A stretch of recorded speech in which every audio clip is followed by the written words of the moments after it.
Hello guys, magandang araw sa inyo. Okay, so for today's video guys, gagawa tayo ng rep magnet. Okay, so rep magnet tayo ngayon para sa christening at birthday. So, meron na akong ginawa dito mga sample.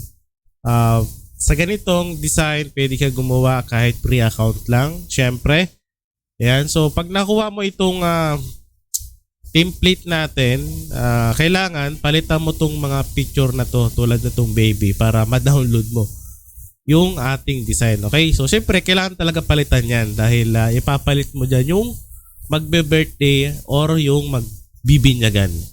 Okay, so ito yung mga sample natin. Ayan, yung sa size nya guys, kayo na bahala kung ano yung size, depende kasi sa paggawa ng rep magnet. Merong malaki, meron maliit tulad ng ATM size lang. So ang gagawin nyo dyan, ito tulad nitong number 1 natin na design, yung pag-cut nyan, susundan nyo na lang yung line ng number 1. So makikita nyo naman yung kulay red, diba? Yan, pati dito sa bata, susundan nyo na lang. Lalagyan nyo na lang siya ng margin na maliit na kulay white. So kayo na bahala kung paano mag-cut yan. Napakasimple lamang i-cut yan. Yan, diba? So sa rep magnet ito. Yan. So marami tayong actually kaunti lang pala itong ginawa kong design para magkaroon lang kayo ng idea. Yan. So i-edit nyo na lang yan. Ang importante lang naman dyan yung number, diba? Ayan, no? Yan. Kunyari ito number 2. Tapos yung pangalan, pwede nyo dagdagan, i-edit nyo na lang. Ayan, tulad yan. Ito, yung number 3 natin.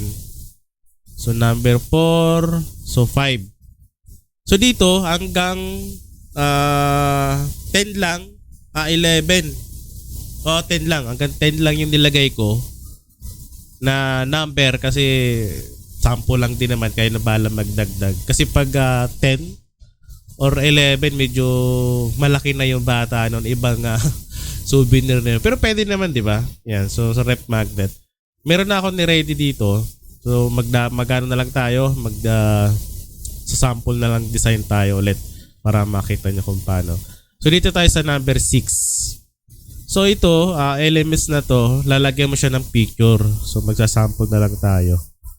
Yan. So pipili na lang ako dito sa mga na-upload ko. Ito na lang. So gagawin mo dyan, mag-upload ka ng picture. Okay, so pag na-upload mo na, i-click mo lang, kunyari yan, yun yung ating na-upload. I-click mo lang yan, idadrag mo dyan sa number 6. So ito na yung itsura niyan, di ba? Yan. Pwede mo siyang i-edit yung picture. Okay, so pwede mo i-edit yan. Ang gagawin natin dyan, click lang natin yan, tapos click natin tong border style. Lagyan lang natin ng konti. Ayan. Diba? Para makita yung gugupitan natin, yung susundan natin ng paggupit.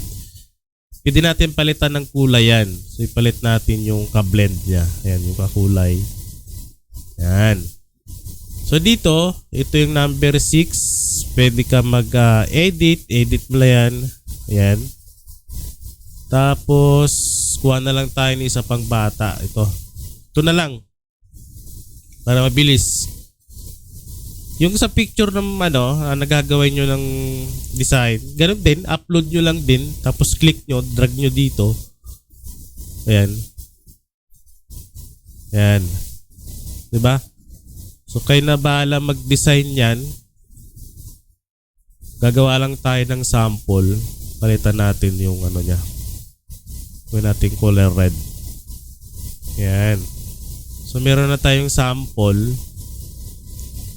Okay, pwede nyo idikit pa konti, litan nyo konti. Ayan. So kayo na bahala dyan. Ayan. So ka-copy paste na lang natin para mabilis, kasi sample lang naman to, para meron lang kayong idea. Itong template natin guys, ano lang to, 50 pesos lang. Para din na kayo mag-create pa, andito lahat yung number, i-edit nyo na lang para mabilis at meron na kayong idea kung paano gawin. So 50 pesos lang yan, message lang kayo sa akin or sa page. Ayan, lahat na to 50 pesos lang to. Pinaka-template lang natin.